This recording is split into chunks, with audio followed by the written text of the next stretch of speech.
श्रीवर्धमानाय निर्धूतकलिलात्मने सालोकानां त्रिलोकानां यद्विद्यादर्पणायते।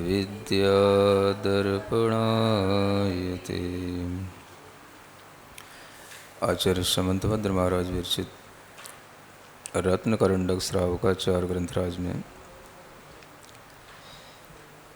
अड़ुव्रतों का वर्णन चल रहा है, जिसमें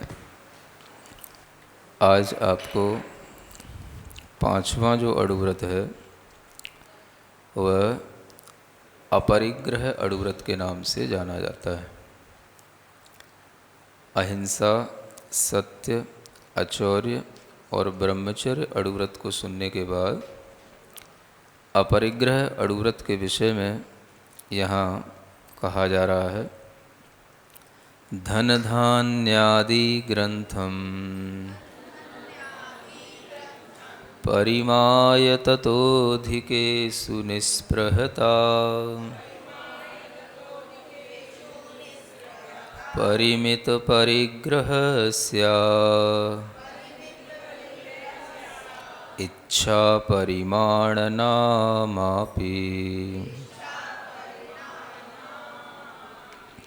पढ़ें एक बार। धन धान्यादि ग्रंथम परिमाय ततोधिकेषु निस्पृहता परिमित परिग्रह स्यादिच्छा परिमाणनामापि।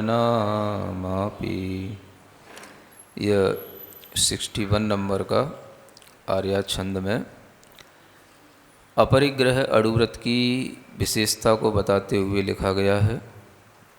कहा जा रहा है कि धन धान्य आदि ग्रंथम, ग्रंथ बोलते हैं जो हमारे लिए एक ग्रंथि के रूप में पड़ा रहे, उसको ग्रंथ कहते हैं। ग्रंथ शब्द से ही एक हमारे अंदर गांठ जैसी जो पड़ जाती है, ये ग्रंथ शब्द से बनने वाला ही शब्द है। ग्रंथ को ही प्राकृत में गंठ कहेंगे और गंठ ही हिंदी बोलते बोलते गांठ हो जाती है। सुन रहे हैं? हाँ, वो ग्रंथ की बात नहीं कर रहे हैं जो शास्त्र इत्यादि के रूप में होते हैं। ये ग्रंथ माने जो हमारे अंदर गांठ के रूप में रहें, हमारे मन में गांठ के रूप में पड़े रहें, जिससे हम गांठ बांध के बैठ जाएं, उसको ग्रंथ कहते हैं। तो ऐसे ये ग्रंथ यानी ये परिग्रह के रूप में धन धान्य आदि चीज़ें आ जाती हैं। सभी चीज़ों में, सभी परिग्रहों में धन प्रमुख है और धन के बाद में ही धान्य आदि सब चीज़ों का वर्णन आता है। सबसे पहले आदमी के पास पैसा होना चाहिए।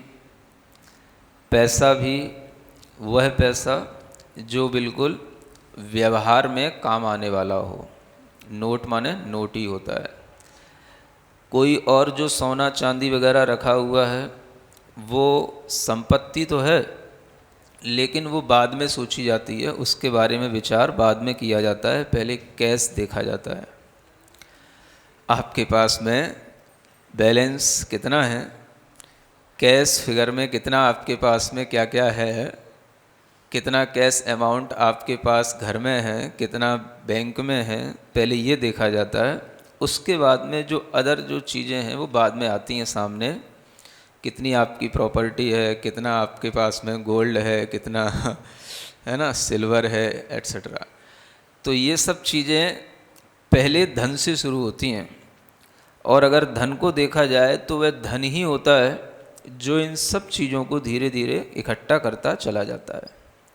पहले धन हो जाए और घर में धान्य हो जाए। धान्य माने जानते हो, है ना? हाँ, पहले घरों में लोग कोठों में बोरे बोरे अनाज भर भर के रखा करते थे। आजकल नहीं रखते हैं? हाँ, साल साल भर का इंतजाम, है ना, एक दिन में करके रख लिया करते थे और वो साल भर काम आता था। उसी में से निकालना, छानना, बीनना, सुखाना और काम में लेते रहना। यह धान्य की संपदा घर में रहती थी तो खाने पीने की कोई कमी नहीं रहती।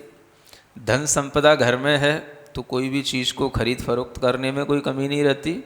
तो जो इनसे भरा हुआ है वो सुखी होकर के अपना गृहस्थ जीवन जीता है ना। स्त्री तो आ ही चुकी है, क्योंकि कल बात हो गई है ना। ब्रह्मचर्य व्रत में पहले रख लिया तो स्त्री हो ही गई, है ना। घर हो ही गया, घर में अब कैश अमाउंट है ही है और धान्य आदि भी है ही है, और आदि में सब कुछ आ जाता है, अपनी गाड़ियाँ और भी चीज़ें, शौक की सभी चीज़ें वो सब इसमें आ जाती हैं। तो आचार्य कहते हैं ये सब रखो, कोई बात नहीं, आपसे कुछ मांगा नहीं जा रहा है, आपको कुछ नहीं देना है तो मत दो, है ना।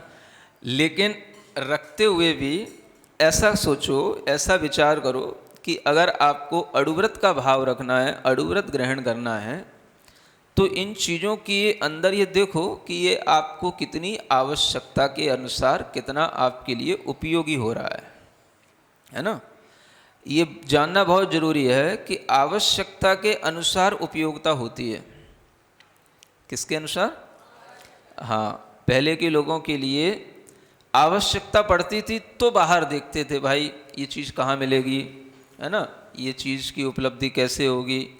तो पहले आवश्यकता समझ में आए कि हमें क्या आवश्यक है। हमारे घर में गर्मी बहुत है तो पंखे की आवश्यकता है, तो पहले आवश्यकता समझ में आए कि हाँ पंखा चाहिए, है ना। तो बाहर जाकर के ढूंढा जाए कि भाई पंखा कहाँ मिलता है। तो आवश्यकता होने पर उपयोगिता बनती है, और आवश्यक यदि वो चीज़ है तो आपके पास में रखी हुई उस चीज़ को भी आप अपने हिसाब से रख सकते हैं। इसमें किसी भी तरह का कोई मना नहीं किया जा रहा है कि आपके पास में परिग्रह नहीं होना चाहिए, है ना। क्योंकि परिग्रह नहीं होने के लिए तो मुनि महाराज ही बहुत हैं, है ना। नहीं तो फिर मुनि महाराज में और आप में अंतर ही क्या रह जाएगा, है ना। और दोनों ही अगर एक जैसे हो गए तो फिर काम कैसे चलेगा, नहीं समझ आ रहा है। अगर मुनि महाराज के पास भी परिग्रह नहीं और श्रावक के पास भी परिग्रह नहीं तो फिर धर्म चलेगा कैसे, है ना। धान्य आदि श्रावक के पास तो होना ही चाहिए, धन आदि श्रावक के पास तो होना ही चाहिए। हाँ, अगर किसी के लिए मना किया गया है तो वो उनकी एक अलग वैरायटी बना दी है, उनके लिए एक अलग स्टेटस उनका अलग बना दिया है कि हाँ आपके पास में लिमिटेड होना चाहिए, आपके पास में बिल्कुल नहीं होना चाहिए, है ना। लिमिटेड वाले लोग कौन से हैं? जैसे क्षुल्लक हैं, ऐलक हैं, है ना। तो ये क्या हो गए, ये भी एक अपनी लिमिट, जो बिल्कुल लास्ट लिमिट रहती है, ये उसको बिलोंग करते हैं, बिल्कुल लास्ट लिमिट पर, है ना। अब मतलब कि एक लंगोटी तो रखनी पड़ेगी, बड़ा बड़ा पतलून और पैंट तो नहीं चाहिए उनको, लेकिन कम से कम एक लंगोटी नीचे और एक दुपट्टा ऊपर, तो ये लास्ट लिमिट हो गई परिग्रह की, समझ आ रहा है। और इसके अलावा आपको कोई भी पैसा वैसा बैलेंस में कुछ भी नहीं रखना, ये जो है लास्ट लिमिट वाले श्रावक हो गए। और जो इस लिमिट को भी क्रॉस कर जाते हैं तो वो मुनि महाराज हो जाते हैं, उनके लिए तो कुछ भी रखना कहीं से कहीं तक विधेय है ही नहीं, ठीक है ना। तो ये तो अलग कैटेगरी में चले गए। तो अपने यहाँ ऐसी कैटेगरी भी हैं जहाँ पर कि कुछ ना होता हो, ऐसी भी कैटेगरी हैं जहाँ पर जितना कम से कम होता है वो होता हो, है ना। तो आप तो अभी इन दोनों में से किसी कैटेगरी में नहीं आ रहे। अब आप जिस कैटेगरी में हो, मेरे पास सब कुछ है, भरा पूरा घर है, परिवार है, खूब पैसा है, खूब गाड़ियाँ हैं, सब कुछ है, उनकी बात यहाँ की जा रही है। पहले समझ तो लो कि ये किस कैटेगरी की बात की जा रही है, समझ आ रहा है ना। तो मुनि की बात नहीं की जा रही, क्षुल्लक ऐलक की बात नहीं की जा रही, बात किसकी की जा रही? हाँ, जो भरे पूरे हैं, हर तरीके से घरों में बैठे हैं, समृद्ध हैं, जिनके कई मकान पड़े हुए हैं, कई प्रॉपर्टियां कहीं पड़ी हुई हैं, कई बैंक बैलेंसों में ट्रेजरी में न जाने क्या क्या पड़ा हुआ है, उन्हें भी कभी याद नहीं रहता, देखना पड़ता है कि भाई क्या क्या पड़ा हुआ है, कहाँ का क्या क्या रखा हुआ है। तो इस तरह के लोगों के लिए यहाँ पर अड़ुव्रत की बात बताई जा रही है, समझ में आ रहा है ना। मतलब कि एक कॉमन लेमैन जो होता है या कॉमन हाउस होल्डर जो होता है, उसके लिए जो है ये सामान्यतया ये अणुव्रत का कथन किया जा रहा है। और इस तरह की ये जो अणुव्रत की व्यवस्था बताई जा रही है, वो क्यों बताई जा रही है ये भी आपको मिलेगा। पहले ये सीखना है कि ये अणुव्रत कैसे बन रहा है, हमारे लिए व्रत के रूप में कैसे आ रहा है ना। तो जैसे आपने अहिंसा, अचौर्य आदि के बारे में सीखा, वैसे ही यहाँ पर अपरिग्रह के बारे में भी बताया जा रहा है कि जो आपके पास में ये ग्रंथ हैं, जितनी चीज़ों से आपने अपने मन में गांठ बांध रखी है, कैसी गांठ, it is my, it is my, समझ आ रहा है ना। हाँ, ये जो है, ये जो गांठ कहलाती है, माई सेल्फ की, माइन की, ये गांठ कहलाती है, समझ आ रहा है। इस गांठ को हमने जिन जिन चीज़ों से बांध रखा है, आचार्य कह रहे हैं अभी तुम्हारी गांठ नहीं खोलेंगे हम, है ना। क्योंकि गांठ खुल गई तब तो फिर तुम छुल्लक अलग बन जाओगे, तो छुल्लक अलग तो भी बनना नहीं है। घर में रहकर के भी जो गांठ के साथ में रहते हैं वही गांठदार कपड़े पहनते हैं। क्या सुन रहे हो? जिनमें त्याग की भावना आने लग जाती है तो उनके कपड़ों में भी गांठ लगना बंद हो जाती है। सुन रहे हो? ब्रह्मचारी होते हैं, ब्रह्मचारिणियां होती हैं, या जैसे ही जो है उनके लिए परिग्रह आदि कम होने लग जाते हैं तो आप देखोगे कि उनके कपड़ों में गांठें नहीं रहती है ना।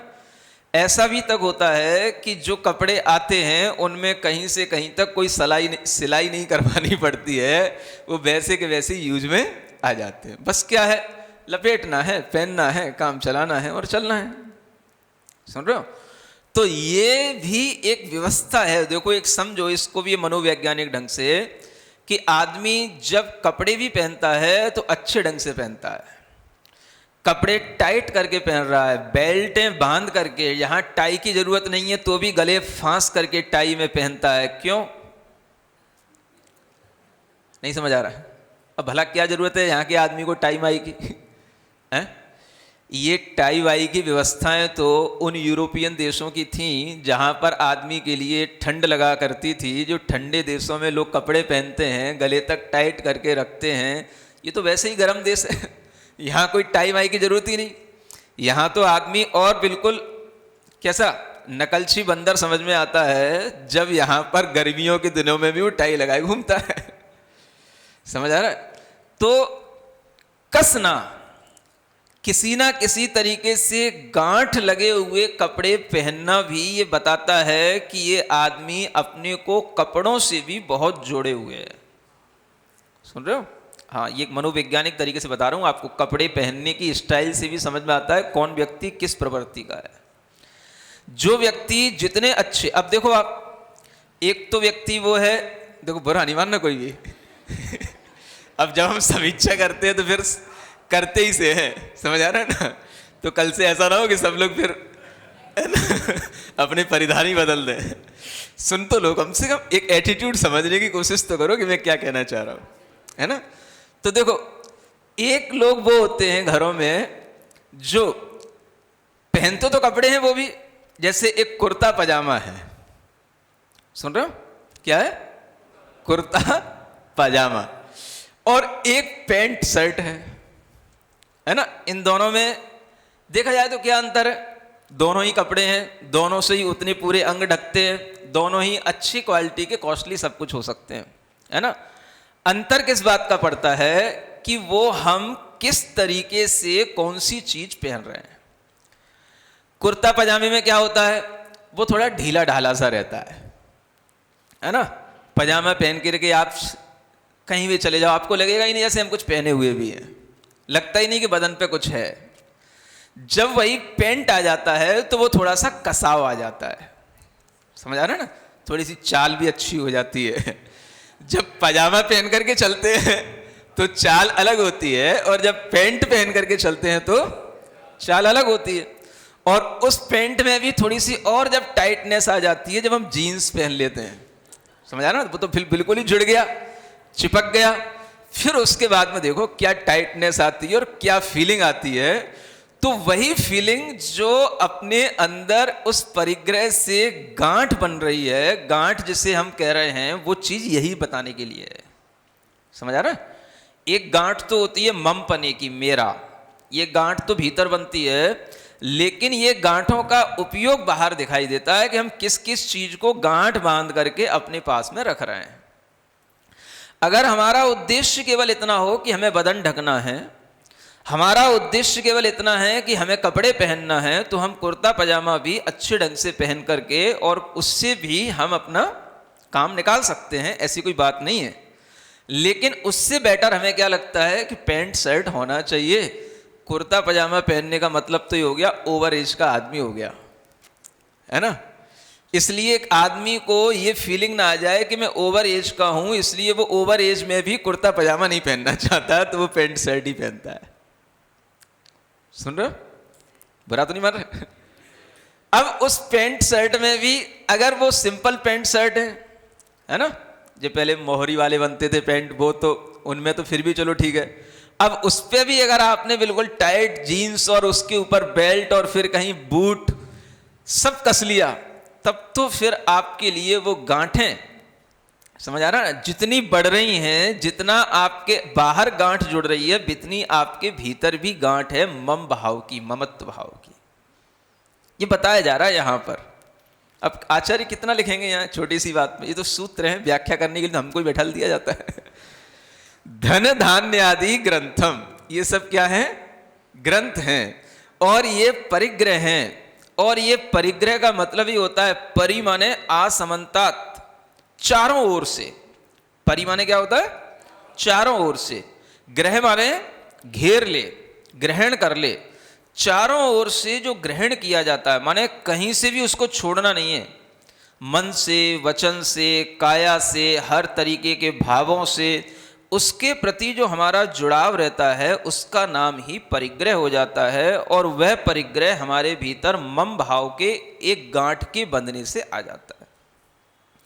इसलिए यहां कहा जा रहा है कि ये जितना भी परिग्रह हम गांठ के रूप में बांधे हुए हैं, इसको हम अगर ढीला करेंगे तो थोड़ा सा खुलोगे, है ना। अच्छा जीवन जीने के लिए तुम्हें सब कुछ अच्छा मिलेगा। जब खुलोगे तो तुम्हारी मानसिकता भी खुलेगी, है ना, दिमाग खुलेगा। दिमाग में जब दिमाग खुलेगा, दिमाग की खिड़कियां खुलेंगी, तो उसमें बाहर से भी अच्छी हवा पहुंचेगी, फ्रेशनेस आएगी। नहीं समझ में आ रहा है? जब बिल्कुल ही टाइट टाइट रखोगे तो कहां से फ्रेशनेस आएगी? कितने ही लोगों ने इस बात को प्रूव किया है, साइंटिस्टों ने भी, कि ये जो जीन्स है इसका पहनना आदमी के लिए भी और स्त्रियों के लिए भी, दोनों के लिए बहुत घातक है। समझ आ रहा है? ऐसे आर्टिकल आते रहते हैं। यहां तक भी हमने सुना था कि जो जीन्स का प्रयोग लड़कियां ज्यादा करती हैं, उनके अंदर नपुंसकता आने का एक बहुत बड़ा वो कारण बनता है। समझ में आ रहा है? मतलब कि वो जो कपड़ा बदन से ज्यादा चिपका हुआ है, ज्यादा टाइट है, अपने जो जननांग हैं उनको भी वो प्रेस करता रहता है, तो उसके कारण से हमारे शरीर के ऊपर बहुत बुरा उसका प्रभाव पड़ता है। ये सब कहा जा चुका है, लेकिन समझ नहीं आता, क्योंकि बना ठना और बनी ठनी ये चीज तो जीन्स पहन के जाती है। कुर्ता पजामा पहन के कहाँ आएगी महाराज? वो तो पतलूम लगाए फिर रहा है, यूं बोलना है पड़ता है। समझ में आ रहा है? तो एक तो कोई चीज पहनना, आवश्यक होना और आवश्यकता के साथ में अपने लिए चलना, ये तो ठीक बात है। लेकिन जहां आवश्यकता हमारे लिए उस रूप में आने लग जाए कि वो चीज उपलब्ध है, इसलिए उसको हम ग्रहण कर रहे हैं। अब देखो एक क्या होता था पहले, जब हम छोटे थे, हम पढ़ा करते थे आवश्यकता आविष्कार की जननी है। सुन रहे हो? क्या पढ़ते थे? आवश्यकता आविष्कार की जननी है। समझ आ रहा है? अब देखो क्या होता है, क्या आवश्यकता आविष्कार की जननी हो रही है? आविष्कार होते हैं, उसको देख करके हमारी आवश्यकता बन जाती है। क्या होता है बताओ? अच्छा, हमारी आवश्यकता तो इतनी थी, कि हमें तो बदन ढकना था, हम तो अपना कुर्ता पजामे से भी काम चला रहे थे, है ना। वो पहले, आजकल भी देखो कहीं मद्रास वगैरह में तो आज भी लोग जो है वो पहनते हैं लुंगी समझ आ रहा है ना। हाँ, वहाँ फैशन ही है, वो अपना पहनावा बदलते नहीं है। हाँ, जो सही मद्रासी होगा वो आज भी वहाँ लुंगी में ही मिलेगा। तो जिसको अपने पहनावे पर भी ध्यान है और जो अपना पुराना परिधान बनाए हुए है, वो आज भी अपने दिमाग को पुराने तरीके से सही रखा हुआ है। राजस्थान में चले जाओ, वहां पर आज भी लोग वो कांच वाली धोती और पगड़ी पहने हुए मिलेंगे आपको। हाँ, तो ये जो चीजें हैं ये अपने अपने स्थानीय क्षेत्रों की जो परंपरा को बताने वाली हैं, प्राचीनता को बताने वाली हैं, संस्कार को बताने वाली हैं। वो सब चीजें तो हमने क्यों छोड़ दी? क्योंकि मार्केट में बहुत सारी चीजें आ गई हैं। अब हम क्यों वो वाली चीजें पहने जो हम पहले से पहनते आए हैं? तो जो मार्केट में इन्वेंशन होकर के आया, उससे हमारी नेसेसिटी बढ़ गई, न कि हमें उसकी नीड थी, इसके कारण से हमें वो लेना पड़ा। समझ में आ रहा है? आप विचार तो करें, आवश्यकता से हमने उस चीज को खरीदा या वो चीज थी इसलिए हमारे लिए आवश्यक हो गई? समझ में आ रहा है? ये एक जो उल्टापन आ गया, बस यहीं से सब गड़बड़ हो गया। जब हमारे लिए आवश्यकता होती है तो उपयोगिता भी होती है, और जब चीज हमारे लिए आवश्यक नहीं होती तो वो उपयोगी भी नहीं होती, वो अनुपयोगी सिद्ध होती है। और इस तरह की अनुपयोगिता होने के कारण से उस चीज को यदि हम ग्रहण भी कर लेते हैं तो वह चीज हमारे लिए कभी कभी नुकसानदेह भी बन जाती है, और संस्कृति के लिए तो नुकसानदायक होती ही है। समझ आ रहा है?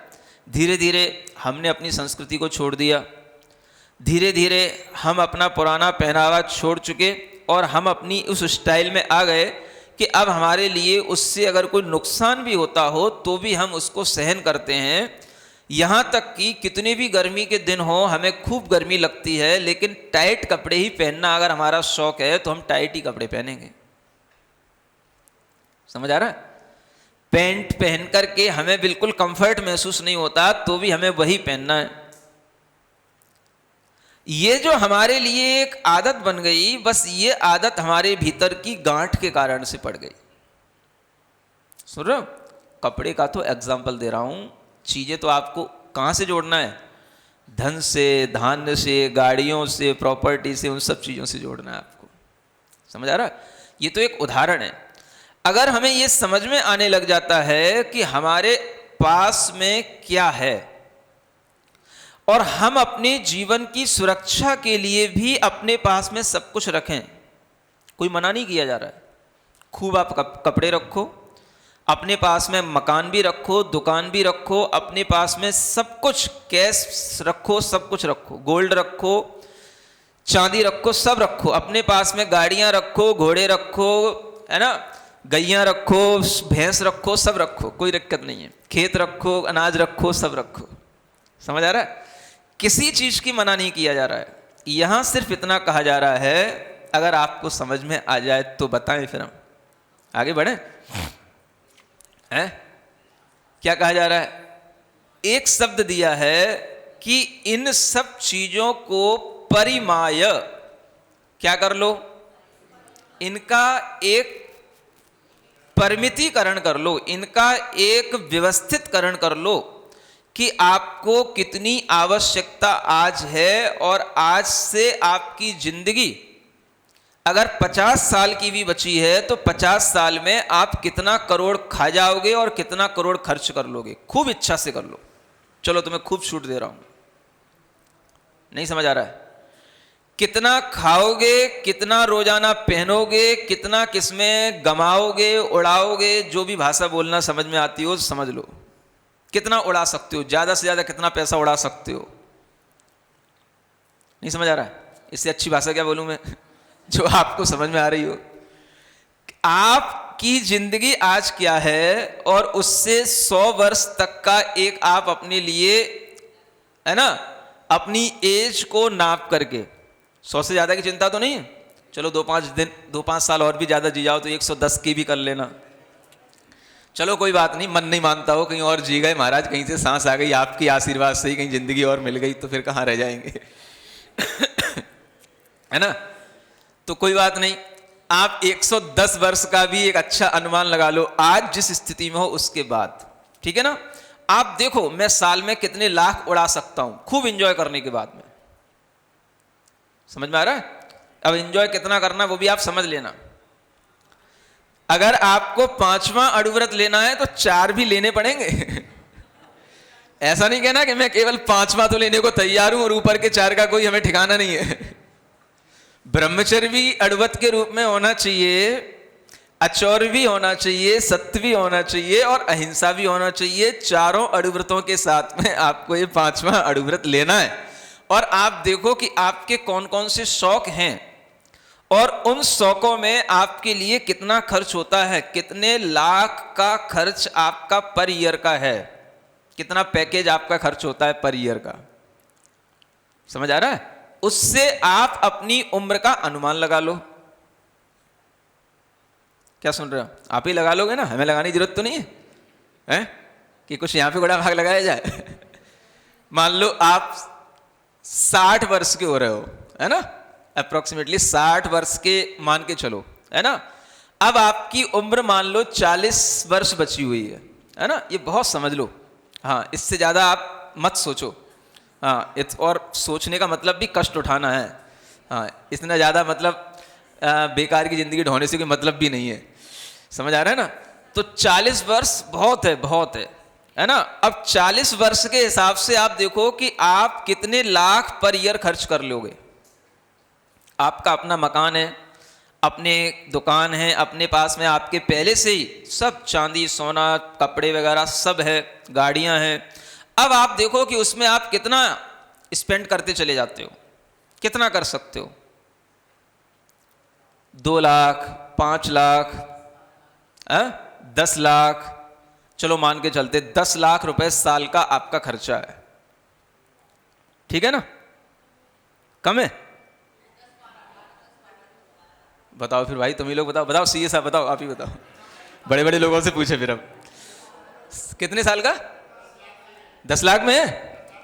10 लाख ठीक है ना। अरे तो तुम ब्रह्मचारिणी हो, कैसे क्यों बता रही हो? 10 लाख तुम्हारे लिए कम पड़ रहा है घुमाते हो 10 लाख में? घूमने का अलग है। अरे वो तो फिर कहीं विदेशों में ट्रिप लगाना पड़े, वो तो 2-4 लाख की, वो तो वो अलग चीज है, वो फिर वो अलग मैटर। अगर आपको अड़ुव्रती बनना है तो आगे अड़ुव्रतों के साथ में आपको दिग्व्रत भी लेना पड़ेगा।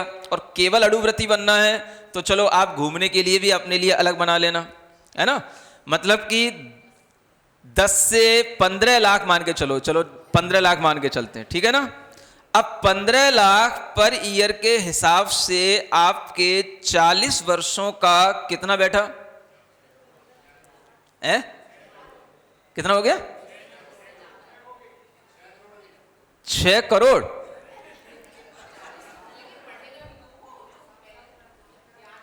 चलो कोई बात नहीं, 6 करोड़ का आपके लिए खर्चा है, ठीक है ना। जब आप खूब उड़ाओगे तब, है ना। अगर आप अच्छी मानसिकता के हो, अपने घर में ही रहने वाले हो, आपको कहीं बाहर नहीं जाना है, कोई भी तरीके के आपके फिजूल खर्च नहीं है, तो मैं समझता हूं ये बहुत ज्यादा हो गया है ना। ये तो उनके लिए है जो हर महीने 15-15, 20-20 हजार रुपए के ड्रेसिंग कराते हो या ब्यूटी पार्लर में जाते हो, ये उनके खर्चे हैं, ये फालतू के, समझ आ रहा है ना। हाँ, ऐसे खर्चे सामान्य लोगों में कहाँ होते। अगर इस तरीके के भी अनावश्यक खर्चों को आप बचाएंगे तो आपके लिए 10 लाख भी बहुत होंगे, समझ आ रहा है। और अगर आपके पास में अपनी प्रॉपर्टी है और आपका बैंक बैलेंस इतना बना हुआ है कि उसकी भी ब्याज वगैरह सब आपको आती है, कई एफडी बनी होंगी, उनसे ही आपका खर्चा निकलता रहता है पर ईयर का, तो आपको इतना सोचने की जरूरत ही नहीं कि हमारे पास में इतना करोड़ है कि नहीं है, समझ आ रहा है। हमें दिखाई देता है लोग इतने व्यवस्थित हैं, उन्होंने इतनी एफडियां बनवा रखी हैं, इतने जगह जगह इंश्योरेंस करा रखे हैं हर एक चीज के, कि उन्हें कुछ भी अब आगे अधिक बढ़ाने की जरूरत ही नहीं है, जो है बस उसी की लिमिट बनाना है। सुन रहे हो?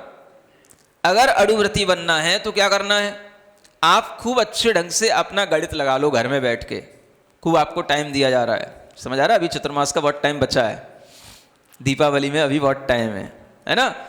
आप अच्छे ढंग से गणित लगा लो कि आपके खर्चे होने के बावजूद भी और अच्छा बचने के बावजूद भी आपके मन में कोई इच्छा परिमाण की कोई भावना आ रही है कि नहीं।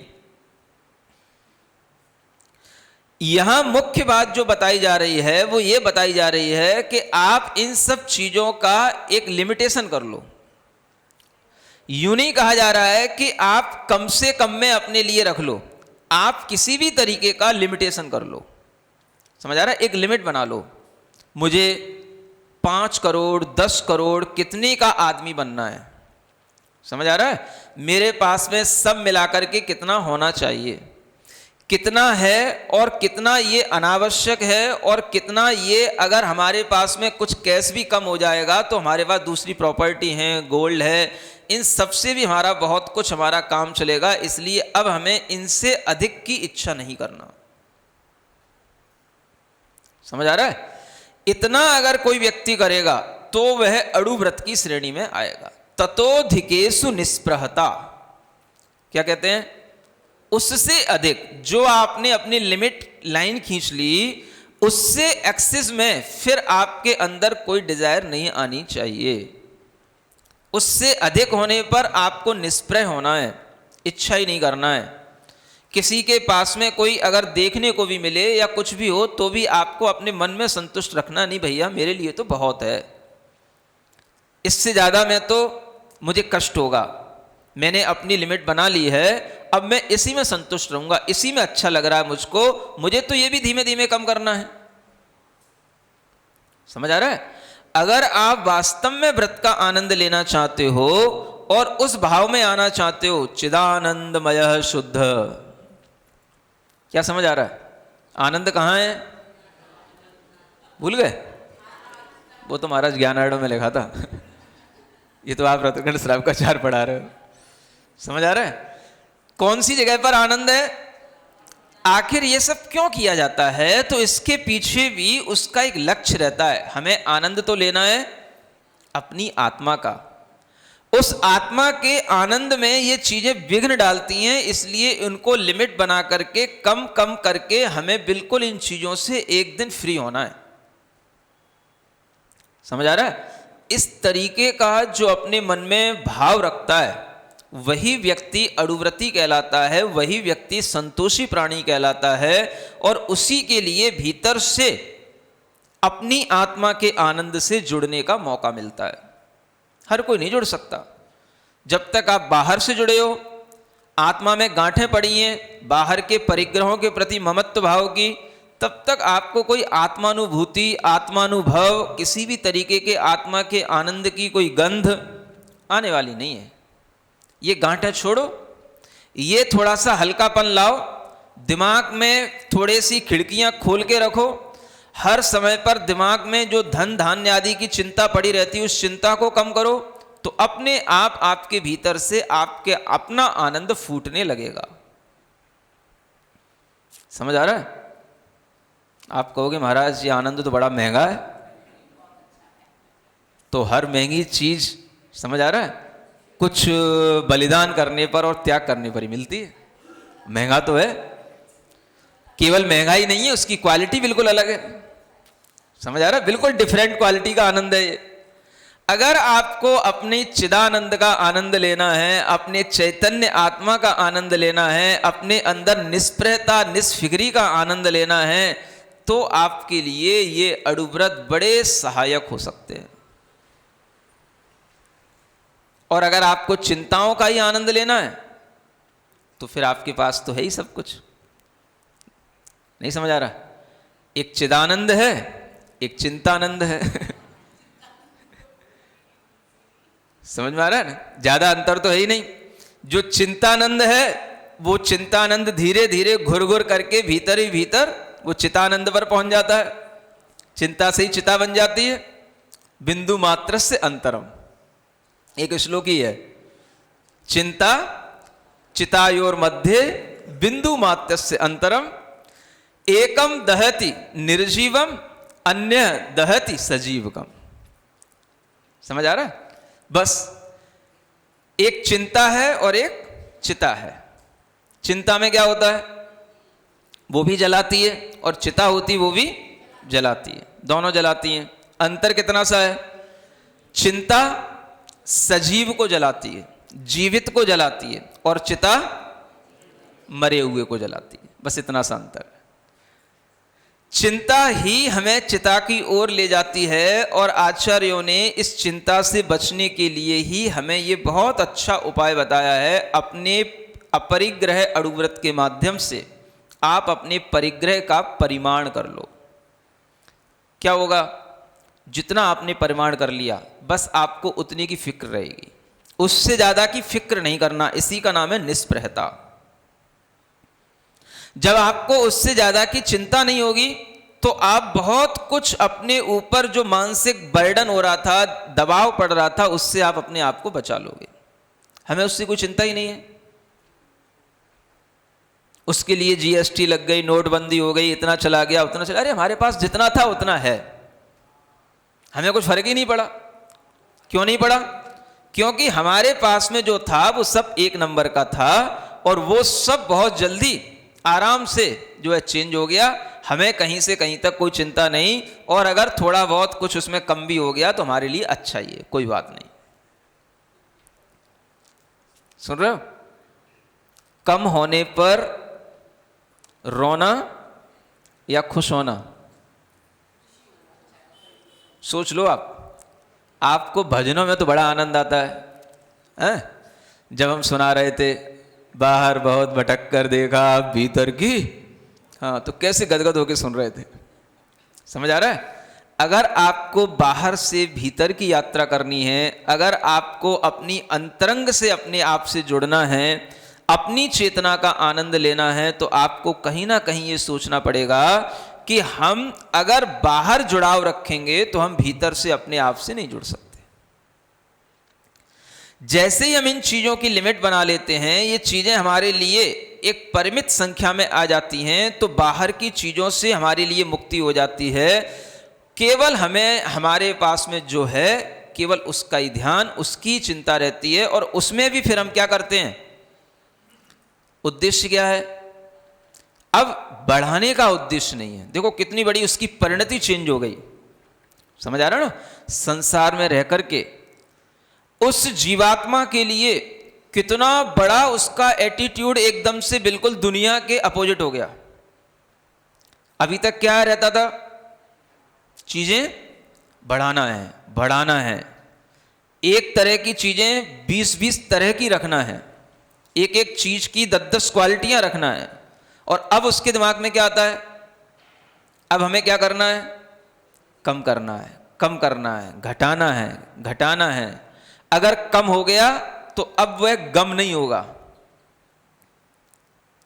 क्योंकि उसके उद्देश्य में क्या आ गया, कम तो होना ही था, चलो हो गया और अच्छी बात है, अपने आप ही हो गया। तो क्या हो गया, कम होना माने गम कम होना। सुन रहे हो? अगर ये मानसिकता चेंज हो गई तब तो आपको अणुव्रत में आनंद आएगा, और अगर ये चेंज नहीं हुई तो फिर आप अणुव्रत लेने के बाद भी पछता सकते हो। समझ आ रहा है? और इसीलिए आपके मन के अंदर अणुव्रत लेने की भावना भी नहीं बनेगी। जो व्यक्ति अपने आप में सुख पाने लग जाता है, उसे परिग्रह कम होने पर गम नहीं होता, उसे परिग्रह कम होने पर अपने अंदर का आनंद और बढ़ता हुआ दिखाई देता है। वो सोचता है ये हमारे लिए अच्छा हुआ। ऐसी मेंटलिटी बन जानी चाहिए। अगर ये बन गई तो दुनिया में कोई भी व्यक्ति आपको किसी भी तरीके का दुख दे ही नहीं सकता, आपको किसी भी तरीके का डर कोई भी आपके अंदर डाल नहीं सकता। सुन रहे हो? बताओ, अच्छा डर कब आता है? चीजों को बढ़ाने में आएगा कि चीजों को घटाने में आएगा? डिप्रेशन किससे होगा? चीजें बढ़ने पर मिट रही होंगी तब, या घटने पर भी अपने अंदर कोई फर्क नहीं पड़े तब। बस मानसिकता ही तो है, क्या है? सोचने का ढंग है। अगर हम अपने आप में सीमित होना चाहते हैं, अपनी जिंदगी अपने तक किसी दूसरे के द्वारा डिस्टर्ब नहीं करना चाहते हैं, तो आचार्य कहते हैं अपना अणुव्रत का एक लक्ष्मण रेखा खींच करके उसके अंदर बिल्कुल सेफली रहना सीख लो। कभी डिप्रेशन नहीं होगा, कभी हार्ट अटैक नहीं होंगे, कभी टेंशन नहीं होंगे, किसी भी तरीके की अचानक आपके लिए डेथ जो हो रही है वो भी नहीं होगी। सुन रहे हो? मानोगे तो तुम नहीं, तुम्हें पता है। मैंने कितने ही लोगों को देखा हूं, देख रहा हूं, केवल लोग मर रहे हैं सिर्फ स्टेटस बनाने के चक्कर में। समझ आ रहा है? कई परिवार तो केवल इस कारण से मिट गए कि उन्होंने अपने बेटे बेटियों के विवाह ऐसे बड़े बड़े लोगों से कर लिए कि उनके साथ अपनी मैचिंग बनाने में ही उनके सब निपट गया। सुन रहे हो? हाँ, बता रहा हूं आपको, कान खोल के सुनो। ये सब चीजें देख करके आपको ये समझना है कि अगर हमको ज्ञान मिल रहा है तो ज्ञान का काम यह है जो यहां बताया जा रहा है। आपके पास ज्ञान बहुत हो गया, आप दूसरों को भी ज्ञान बहुत दे रहे हो, आप विद्वान भी हो गए हो, लेकिन उसके बावजूद भी अगर आपके पास में अणुव्रत नहीं है तो वो आपके लिए किसी काम का नहीं है। समझ आ रहा है? ऐसे कितने ही लोग हैं जो इस अणुव्रत के नहीं होने के कारण से हार्ट अटैक से डेथ को प्राप्त हुए हैं। नाम तो ले नहीं सकता मैं, आपको समझना है और समझ में आपको आएगा। आसपास कहीं भी अपनी नजर उठा करके देखोगे आपको ये सब दिखाई देगा। समझ आ रहा है? बड़े बड़े लोग सुसाइड कर रहे हैं अब आजकल। क्यों हो रही है सुसाइड? क्या कारण है? सब कुछ है लेकिन कोई लिमिट नहीं है। बस लिमिट में रह करके हमारे अंदर अगर रहना नहीं आता तो आपकी मनोवृत्ति में एक कंजूस वृत्ति तो आ जाएगी। आप ना दान कर रहे हैं, ना आप उसका उपभोग कर रहे हैं। आखिर वो चीज आपके पास में है तो किस काम की आएगी? धन की तीन ही गति बताई है, दान, भोग और नाश। या तो दान कर लो, या तो भोग लो, नहीं तो नाश तो होना ही है। समझ आ रहा है? तुम सोच रहे हो कि हम अपनी पीढ़ियों के लिए रख करके जा रहे हैं, कुछ नहीं है, वो भी नाश ही करेंगी। ज्यादा रख जाओगे तो नाश करेंगी, है ना? और पीढ़ियों पर अगर ज्यादा रह जाता है तो वो नाश होने से पहले ही खुद नष्ट हो लेती हैं पीढ़ियां। ये भी ध्यान में रखना। जो आदमी जितनी मेहनत से जो चीजें खुद कमाता है उसके पास वो चीजें ज्यादा देर तक रहती हैं, और आप अपने लोभ से अपनी पीढ़ियों को दे भी जाओगे तो उनके लिए पहले से ही जब सब कुछ इतना ज्यादा मिल गया है तो उन्हें कुछ करना नहीं आता, सिर्फ उन्हें गंवाना ही आएगा, और वो जल्दी सब गंवा देंगे, तुम्हारा धन नाश को ही प्राप्त होएगा। तो दो ही काम बच रहे हैं अब आपके लिए, एक समझदार इंसान के लिए, या तो भोग लो या दान कर लो। समझ में आ रहा है? अब भोगने के लिए तो हमने बता दिया कितना भोगोगे, उतना ही भोगना कि बीमार ना पड़ जाओ। भोगने की अगर लिमिट बना करके रखोगे तो ज्यादा जी लोगे, और ज्यादा भी भोगने की कोशिश करोगे तो जल्दी निपट लोगे। एक माइकल एक्सन का नाम सुना आप लोगों ने? अब हमने सुना तो आपने तो सुना ही होगा। सुन रहे हो? बड़े बड़े लोग हुए हैं, लोग बड़े मतलब गर्व से उनका नाम लेते हैं। क्या हुआ जानते हो? क्या था वो? सिंगर था, डांसर था, जो कुछ भी था, ठीक है ना? लोग बताते हैं कि उसने अपने घर में मतलब हर तरीके की डॉक्टरी व्यवस्था करवा रखी थी, यहां तक कि उसके घर में ही सब कुछ, ऑक्सीजन, वेंटिलेटर, आईसीयू, होम, सब कुछ उसके घर में, सब उसके पास ही। मतलब कि अगर मुझे कहीं कुछ हो तो मुझे कहीं बाहर भटकने की जाने की जरूरत ना पड़े, उसके पास में 20 डॉक्टर उसने खरीद रखे थे, हमारे पास में ही रहेंगे। सुन रहे हो? एक बहुत बड़ा शौक था उसको प्लास्टिक सर्जरी का। किसके लिए? बस यही समझ में नहीं आता था कि आदमी है कि औरत है। समझ आ रहा है?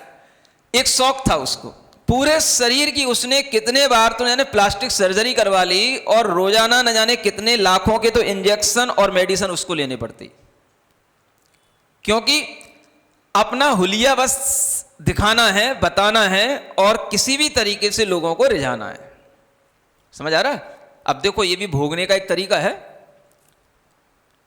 हम जैसा चाहें वैसा बने रहें, हम चाहते हैं, अब वो तो आदमी था काला कलूटा, समझ आ रहा है ना, तो उसने प्लास्टिक सर्जरी करा करा के और पेंट छिपोड़ छिपोड़ के बिल्कुल अपने आप को अच्छा कर लिया। कर तो लिया, लेकिन उसको मेंटेन करने में उसे लाखों खर्च होते थे और कमाता था। बड़े बड़े सिंगर लाखों तो रोजाना उनकी कमाई है और लाखों रोजाना कमाना, उन्हें कोई फर्क नहीं पड़ता। समझ आ रहा है? चलो कोई बात नहीं, अब कमा भी रहा है गमा भी रहा है, ये तो सब हो रहा है, लेकिन आप ये देखो कि ये गंवाना कैसे हो रहा है। अगर हम जरूरत से ज्यादा अपने शरीर के लिए कुछ कर रहे हैं तो वो भी हम उसको मिटाने की कोशिश में ही लगे। और हुआ क्या, जब उसकी डेथ हुई तो सडनली हुई, पता ही नहीं पड़ा किसी को, कोई भी डॉक्टर उसके काम में नहीं आ पाया, कोई भी रूम उसके काम में नहीं आ पाया, और वहीं का वहीं ढेर हो गया। समझ में आ रहा है? हाँ, व्यवस्थाएं सुविधाएं कितनी भी आप अपने पास में रख लो, जितना ज्यादा आप भोगने की कोशिश करोगे, जितना ज्यादा आप और तरीके से उसको उड़ाने की कोशिश करोगे, वो आपके लिए उतना ही हानिकारक सिद्ध होगा। ये मैं सिर्फ इतना बताना चाह रहा हूं। समझ आ रहा है? 4 रोटी सुबह खाओ, 4 रोटी शाम को खाओ, हैं? 4 भी नहीं खा पाते हो फिर क्या खा रहे हो? समझ आ रहा है? हाँ, बढ़िया घी से चुपड़ करके 4 रोटी सुबह खाओ, 4 रोटी शाम को खाओ। समझ आ रहा है? सुबह अच्छी दाल खाओ, शाम को खिचड़ी खाओ, बीच में अच्छे फ्रूट खाओ, फल खाओ। कितना खाओगे? खाओ, खूब पियो, खाओ खूब पियो, है ना? खूब अच्छे ढंग से जीने की कोशिश करो। इससे ज्यादा अगर आप कुछ करोगे तो वो आपके शरीर के लिए नुकसानदायक होगा। समझ आ रहा है? मेडिसिनों पर भी लोग चल रहे हैं, हजारों रुपए रोज की मेडिसिन के खर्चे भी उनके लिए लग रहे हैं जिन्होंने अपने शरीर को इस तरीके से बना रखा है ना? तो भोगने की भी एक लिमिट हो गई। नाश की बात तो हमने आपको बता दी। भोग में अगर आप ज्यादा पड़ गए तो भी आप जल्दी निपट जाओगे। तो अब क्या तरीका बचा? क्या समझ आ रहा है? जितना जरूरी है भोग, बस उतना भोग रखो। समझ आ रहा है? और भोग के बाद में भी अपने अंदर एक टेंडेंसी बना करके रखो कि we have to donate something. समझ आ रहा है? हमें कुछ ना कुछ देते रहना है। ये प्रवृत्ति अगर बनी रहेगी तो आपको भोग में भी आनंद आएगा, और भोग के साथ जो दान किया जाता है वो धर्म की श्रेणी में आ जाता है। क्या कहा?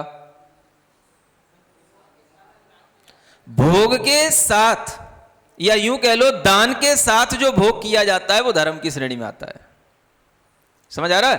और बिना दान त्याग के जो केवल भोग किया जा रहा है तो वो भी आपके लिए केवल पाप बंध का ही कारण बनेगा। तो आचार्य कहते हैं आपको अधिक में तो निष्प्रयता होना, जितनी आपने लिमिट बना ली फिर उसका एक्सेस नहीं करना, उसमें लिमिट बनाना। और इस तरीके से अगर आप कर लोगे तो एक तो आपके बाहर के परिग्रह का माप बन गया, लिमिट बन गई, उसको कहा गया परिमित परिग्रह। समझ आ रहा है? यहां पर भी इस अड़ुव्रत के 2 नाम बताए जा रहे हैं। जैसे कल ब्रह्मचर्य अड़ुव्रत के 2 नाम बताए थे, एक तो परदार से निवृत्ति और एक स्वदार में संतुष्टि। इसी तरीके से यहां कहा जा रहा है एक तो बाहरी परिग्रह का परिमाण परिमित परिग्रह, और दूसरा उसका नाम है इच्छाओं का परिमाण। हमने क्या कर लिया? इच्छा पर विजय प्राप्त कर ली। गृहस्थ इससे ज्यादा कोई तप नहीं कर सकता, और कोई कर भी ले तो उसका कोई महत्व नहीं होता। महत्व क्या होगा? इच्छा के ही नियंत्रण का नाम तप है, इच्छाओं को रोकने का नाम ही तप है। और आप सब तप कर रहे हो, इच्छाएं कुछ रुक नहीं रही हैं, तो उस तप का प्रयोजन क्या है? समझ आ रहा है? चाहे 10 करो चाहे 20 करो, होना जाना क्या है? इच्छा का परिमाण करना, ये सबसे बड़ा तप है। और जब आपने अपने परिग्रह का प्रमाण कर लिया तो आपकी इच्छा का प्रमाण हो गया। समझ आ रहा है? तो ये भीतरी इच्छा का प्रमाण, माने भीतरी धर्म चल रहा है। ये ऐसा नहीं केवल हमने बाहर से ही लिमिट बना ली। बाहर की लिमिट तो कई लोग बना लेते हैं, गांधी जी के पास भी लिमिट थी हर चीज की। समझ आ रहा है? लेकिन उसके साथ साथ अगर हमने इच्छा का भी परिमाण बना लिया, नहीं इससे ज्यादा तो हमें इच्छा करना ही नहीं, सामने भी हो, दे भी कोई, फ्री में भी दे तो भी नहीं लेंगे। समझ आ रहा है? कोई जबरदस्ती आपसे कहे आपके नाम पर कर रहा हूं मैं इतनी प्रॉपर्टी, नहीं ले सकते, क्योंकि हमारे लिए जितना था उतना हमने इच्छा का परिमाण कर लिया। फिर देखो आपका पुण्य। समझ आ रहा है? यहां पर भी वो पुण्य काम आएगा, और जहां कहीं पर भी दोबारा जन्म होगा वहां पर भी आपको सब कुछ भरा पूरा अपने आप पहले से मिलेगा, कुछ मेहनत करने की जरूरत नहीं पड़ेगी। किससे? समझ आ रहा है? क्योंकि यहां पर आपने उसका सदुपयोग किया, भोग भी किया, दान भी किया, धर्म भी किया, और इसके माध्यम से जो आपके अंदर उदारता का विचार आया, यही आपके अंदर पुण्य कर्म को बांधने वाला है। जिन लोगों के अंदर उदारता नहीं रहती, देने के नाम पर ऐसा लगता है कि जैसे कि मान लो सर्प काट रहा हो। समझ आ रहा है ना? ऐसे लोगों के लिए तो सर्प ही बनना होता है, क्योंकि जितने भी ये सर्प आदि ये जो पर्याय उपलब्ध होती हैं, आचार्यों ने कहा है जो अपने धन के ऊपर गांठ बांध करके बैठे रहते हैं, वो उसी धन के ऊपर बिल्कुल जो है फन फैला करके बैठ जाते हैं। समझ आ रहा है? इसलिए आप देखना कभी भी कहीं पर भी कोई भी गड़ा हुआ धन हो, उस पर एक सांप जरूर बैठा मिलेगा, नाग नागिन का जोड़ा जरूर मिलेगा। जोड़े से भी पहुंच सकते हैं वहां पर। हाँ, दोनों ही थे, ऐसे ही तो क्या करा जाए। समझ आ रहा है?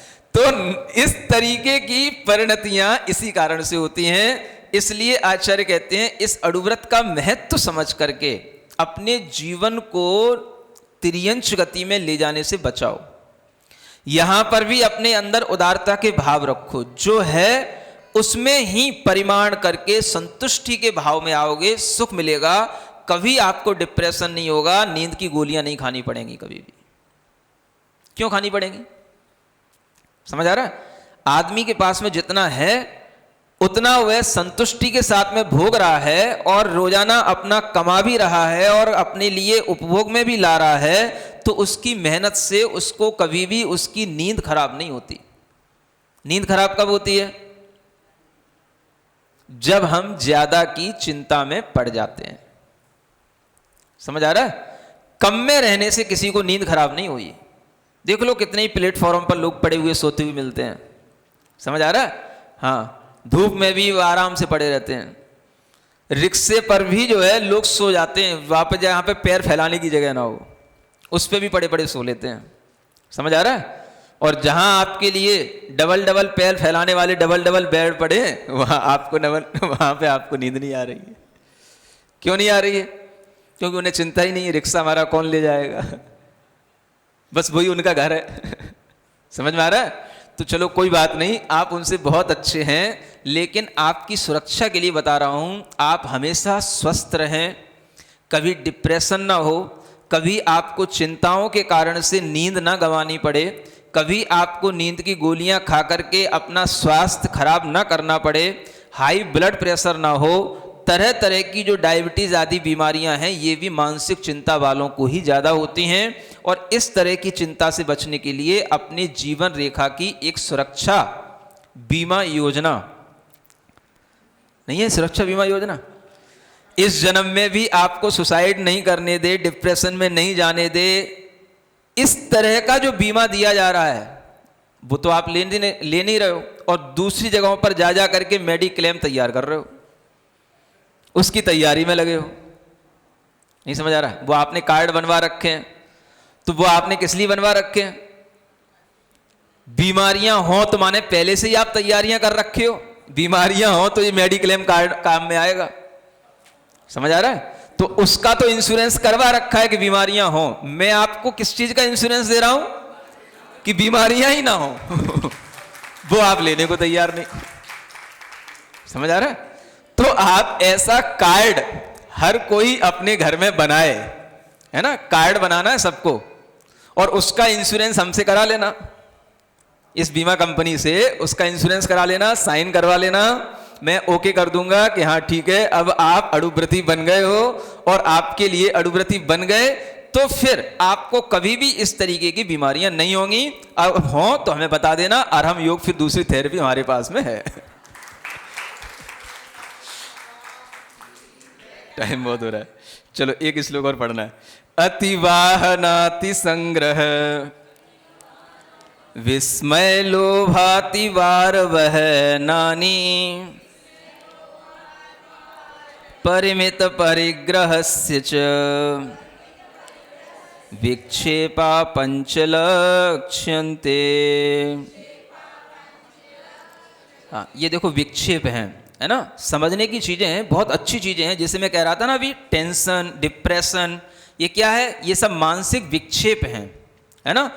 अगर हमने इस परिग्रह की लिमिट बना ली तो हमारे मन में विक्षेप भी कम आते हैं। विक्षेप जानते हो? डिस्टरबेंस किसी भी तरीके का, ये विक्षेप के रूप में माना जाता है। माने हमारे दिमाग की सुई कहाँ घूम रही है, समझ आ रहा है? अगर वो ज़्यादा जो है अपनी मतलब लिमिट से ज़्यादा घूम रही है तो हमारा दिमाग खुद खराब होने लग जाता है। तो अगर आपने मर्यादा बना ली है तो ये 5 चीज़ें ध्यान में रखना जिससे कि आपको उस अड़ुव्रत में दोष न लगे। क्या है? अति वाहन अति परिग्रह, है ना। माने कि अगर आपने जो लिमिट बना ली है तो फिर वो लिमिट की संख्या वाहनों से भी नहीं बढ़ाना, है ना। वाहनों की भी लिमिट रखना है।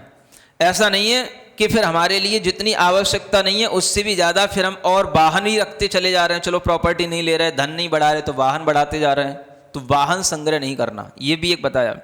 और जो हमने परिग्रह बना लिया है उसमें भी अति नहीं करना। माने हमारे लिए जितना परिग्रह है उतना तो है, लेकिन हम उसी में ही क्या कर रहे हैं? वैरायटी बहुत सारी बना के रख रहे हैं। नहीं समझ आ रहा है? हमने चलो कोई बात नहीं 10 जोड़ी चप्पल जूते का नियम लिया, है ना। अब हम उसी में ही जो है उसकी 10 जोड़ी की भी जो है हम अलग अलग तरीके की बहुत सारी वैरायटियां अलग अलग क्वालिटी की बना के रख रहे हैं, है ना। और उसमें भी हम जो है एक अति के रूप में, अब हमें 10 की जरूरत नहीं है लेकिन फिर भी हम 10 ला करके रख रहे हैं। क्यों रख रहे हैं? क्योंकि हमने 10 का नियम लिया है। अरे नियम तो इसलिए लिया था कि कभी जरूरत पड़ जाए तो इससे ज्यादा अपने पास में नहीं होना। तो इसका मतलब ये नहीं है कि 10 जोड़ी हम पहले रख लें ला करके, समझ आ रहा है? पहनेगा तो एक बार में एक ही जोड़ी ना, है ना। दूसरी जोड़ी चल ससुराल के लिए रख ले, तीसरी जोड़ी ऑफिस के लिए रख ले, कितनी रखेगा? चौथी जोड़ी पार्टी जाने के लिए रख लिए, बहुत हो गया। 10 की तो फिर भी जरूरत नहीं है कहीं। तो अगर 10 हो गए तो ये क्या कहलाता है? ये अति कहलाती है ना। किसी भी तरह से अति नहीं करना। और फिर विस्मय, विस्मय का मतलब अगर आप किसी दूसरे के पास अपने से ज्यादा चीजें देखें तो फिर वो नहीं होना चाहिए इतना ज्यादा, व्हाट ए वंडर, तो वंडरफुल वाला वो भाव नहीं आना चाहिए। क्या समझ आ रहा है? हाँ, एस्टोनिश नहीं होना चाहिए, बिल्कुल आंखें फाड़ के अरे मैंने पास भी इतना होता अगर मैं अड़ुव्रत नहीं लेता, तो ऐसा नहीं करना। समझ आ रहा है? इस तरीके का पछतावा आया तो ये उसका दोष कहलाएगा, है। विस्मय नहीं होना। लोभ, है ना। अगर मान लो आपके लिए कहीं कोई लोभ दे तो लोभ में पड़ना नहीं, और उससे ज्यादा जो आपके लिए लिमिट का बाहर का लोभ नहीं करना, ये भी अपने पास में भाव बना करके रखना। और अति भार वहन, ये भी होता है कि लोभ के कारण से भी हम कई बार दूसरों पर ज्यादा भार डाल देते हैं, है ना। अपने दासी दासों पर, नौकर नौकरानियों पर, या कोई भी अपने जो कोई भी पहले तो पशु वगैरह भी रखे जाते थे तो उनके ऊपर भी भार वगैरह ढो करके लोग पैसा कमाते थे। तो इस तरीके से किसी भी तरीके का भार दूसरे के ऊपर ना पड़े, अति भार ना हो, ये भी ध्यान में रख करके आप अपने इन 5 दोषों से बचें और अपने अपरिग्रह अड़ुव्रत का अच्छे ढंग से पालन करके जीवन को निश्चिंत और संतोषता के साथ में गुजारने की कोशिश करें। महावीर भगवान की